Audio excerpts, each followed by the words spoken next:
Ketika pertandingan sepak bola berlangsung, kemudian di 1-2 momen muncul yang namanya drama ataupun kontroversi, tak sedikit aku mendapatkan feedback. Bang Tom, bahas dong drama tersebut. Bang Tom, bahas dong kontroversi itu. Nggak usah lagi bahas taktikalnya. Nggak usah bahas permainannya. Nggak menarik lagi. Apakah kita memang lebih demen membahas yang namanya drama ketimbang bagaimana caranya mengembangkan ekosistem permainan sepak bola? Di sini akan kita bedah. Sebelum lebih jauh, jangan lupa tekan tombol like dan tombol subscribe.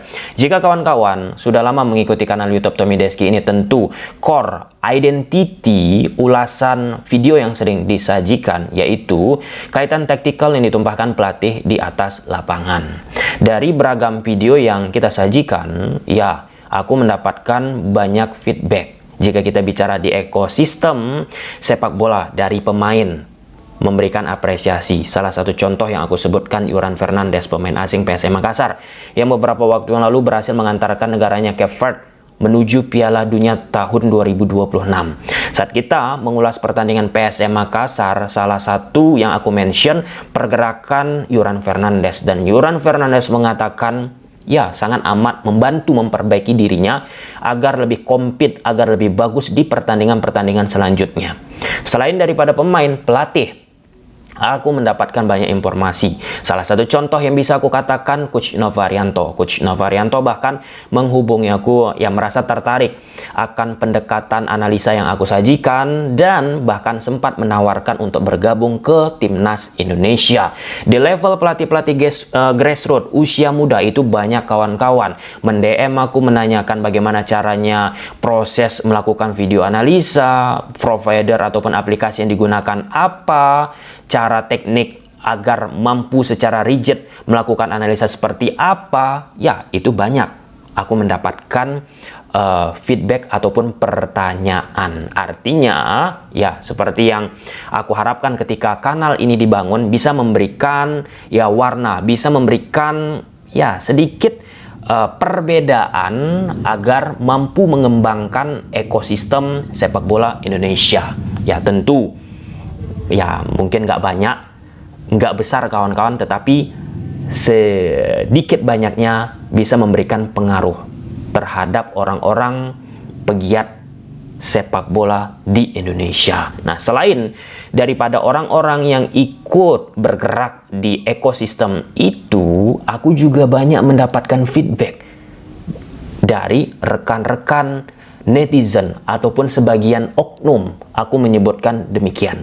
Ketika ada di satu pertandingan sepak bola, lalu di pertandingan itu muncul yang namanya drama ataupun kontroversi, oknum tersebut cenderung tidak lagi memokuskan kaitan sama bagaimana taktikal pertandingan itu berlangsung, permainan tersebut berlangsung.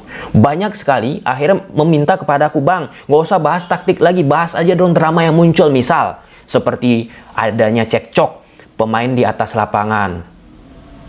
Sebenarnya bagaimana itu? Kok seperti itu? Atau kontroversi wasit.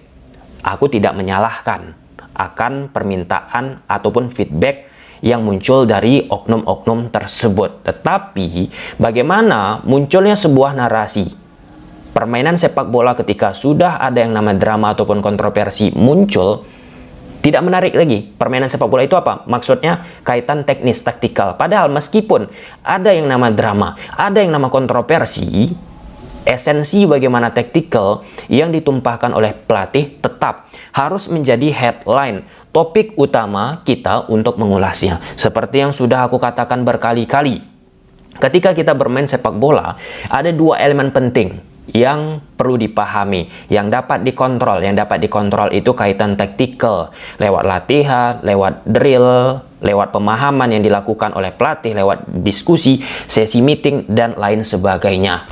Oke, ketika di poin pertama itu dapat dikontrol, maka pelatih pun ya mau seperti apa pola yang diimplementasikannya, ya memang betul-betul harus secara komprehensif.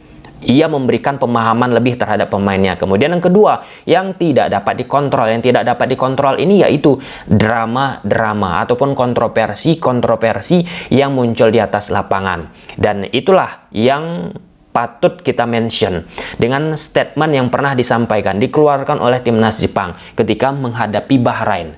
Pada saat itu muncul beragam spekulasi Bahrain akan melakukan pergerakan mencurangi Jepang lewat wasit yang kontroversi, lewat seringnya mereka akan melakukan tidur-tiduran di atas lapangan, guling-guling di atas lapangan. Jepang fokus akhirnya ke atribut pertama yang kita katakan tadi, yaitu taktikal, pengembangan permainan sepak bola. Yang itu bisa mereka handle, bisa mereka pahami. Dan Jepang katakan, kalau kami menciptakan 3, 4, 5 gol dan seterusnya, wasit curang, wasit kontroversi, ada drama-drama yang muncul di atas lapangan, nggak akan bisa mengalahkan aspek variabel pertama yang kita ulas tadi. Artinya apa? Mereka sudah masuk ke level bagaimana caranya mengembangkan permainan sepak bola itu secara komprehensif. Tidak terlalu peduli, tidak terlalu fokus untuk melihat atribut-atribut yang tentu itu memusingkan. Orang-orang pun bakalan lebih fokus ke hal-hal itu. Aku pun nggak bisa memungkirkan. Tak sedikit lagi dan lagi, oknum-oknum memang lebih suka yang namanya drama. Itu kan terlihatlah di dataran kita sehari-hari kawan-kawan, di saat membahas yang namanya isu, di saat membahas yang namanya rumor, di saat membahas yang namanya spekulasi, pasti itu akan ramai banget. Menjadi yang namanya spotlight. Padahal kebenarannya kita belum mengetahui secara absolut. Sedangkan jika kita bicara yang namanya aspek tadi, ada drama-drama yang muncul ramai di dataran media kawan-kawan, kemudian kita bahas, kita ikuti dengan taktikal, situasi pengembangan sepak bola, grassroots dan lain sebagainya, tidak menarik, tidak menjadi pembahasan utama, tidak menjadi headline pertama kawan-kawan. Pasti yang akan menjadi headline pertama itu kaitan dramanya, kaitan sama di luar aspek variabel yang dicontohkan oleh Jepang. Sekali lagi, di sini bukan kita mencari yang mana yang benar. Di sini kita bukan mencari siapa yang salah, tetapi kita bisa belajar dari pendekatan yang dilakukan Jepang. Tadi sudah aku sebut, banyak loh yang memberikan komentar kepadaku. Contoh lagi pertandingan Persib menghadapi Malut United kemarin. Itu 1, 2, 3, 4, 5 oknum-oknum meminta kepada aku nggak usah bahas taktiknya lagi, nggak usah bahas permainan lagi. Udah clear, Persib Bandung kalah fisik. Udah clear, Persib Bandung jadwalnya padat. Udah clear, Boyan Hodak tidak ada di tepi lapangan mempengaruhi permainan Persib Bandung. Udah clear, karena Persib Bandung bermain di siang hari.